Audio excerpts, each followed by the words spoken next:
प्राचीन काल में राजा चंद्रसेन नाम के एक प्रतापी राजा थे।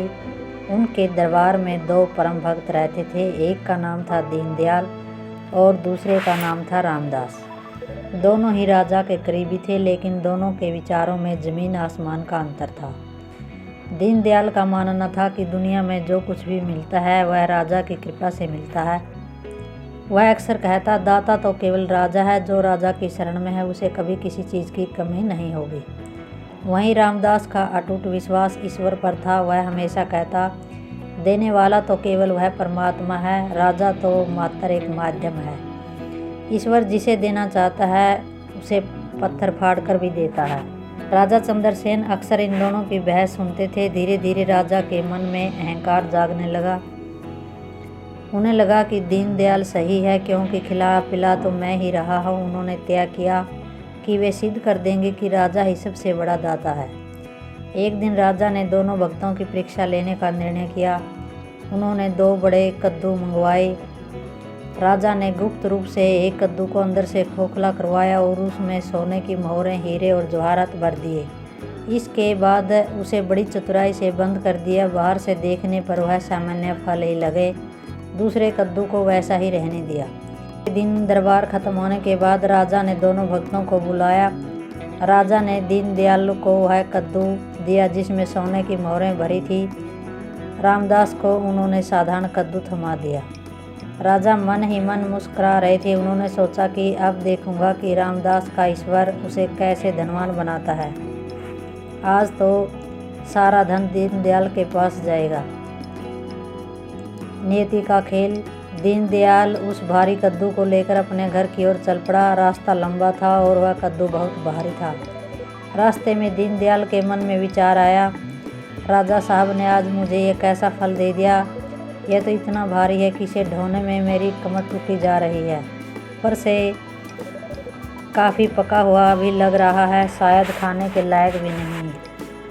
तभी रास्ते में उसे रामदास मिला। रामदास का कद्दू हल्का था और वह मज़े में चल रहा था। दीनदयाल ने सोचा कि क्यों न मैं अपना यह भारी मुसीबत वाला कद्दू रामदास को दे दूं और बदले में उसका हल्का कद्दू ले लूं। दीनदयाल ने रामदास से कहा, भाई रामदास, मेरा यह कद्दू काफ़ी बड़ा और भारी है।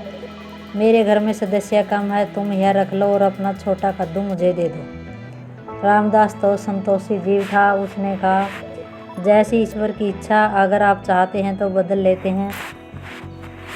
दोनों ने कद्दू आपस में बदल लिए। रामदास जब घर पहुंचा तो उसकी पत्नी ने कद्दू को काटने के लिए चाकू उठाया। जैसे ही उसने कद्दू के ऊपर का हिस्सा काटा, उसकी आंखें फटी की फटी रह गई। कद्दू के भीतर से सोने की मोहरें और कीमती रत्न फर्श पर बिखर गए।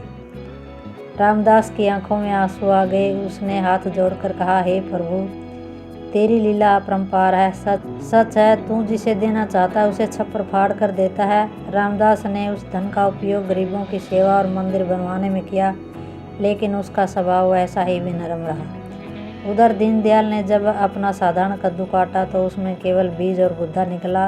वह राजा को कोसने लगा कि उन्होंने उसे खराब फल दिया। कुछ दिनों बाद राजा ने दोनों को फिर से दरबार में बुलाया।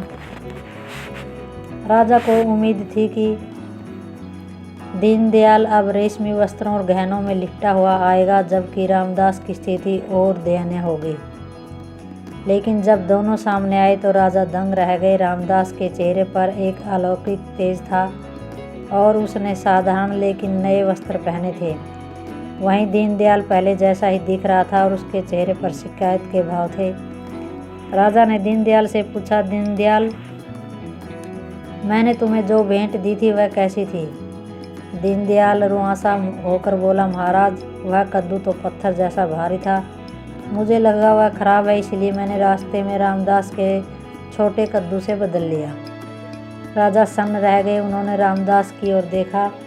रामदास ने हाथ जोड़कर कहा, महाराज, ईश्वर की कृपया देखिए, जो फल दीनदयाल भाई को भारी लग रहा था उसमें भगवान ने मेरे भाग्य का सारा सुख भर कर भेजा था।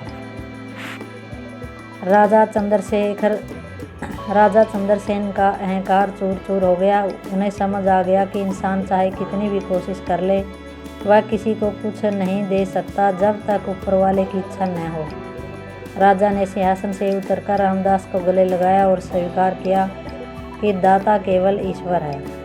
यह कहानी हमें सिखाती है कि मनुष्य केवल कर्म कर सकता है, लेकिन फल का विधान ईश्वर के हाथ में है। अहंकार मनुष्य की बुद्धि को ढक देता है, जबकि श्रद्धा और संतोष कठिन समय में भी मार्ग प्रशस्त करते हैं। हर हर महादेव।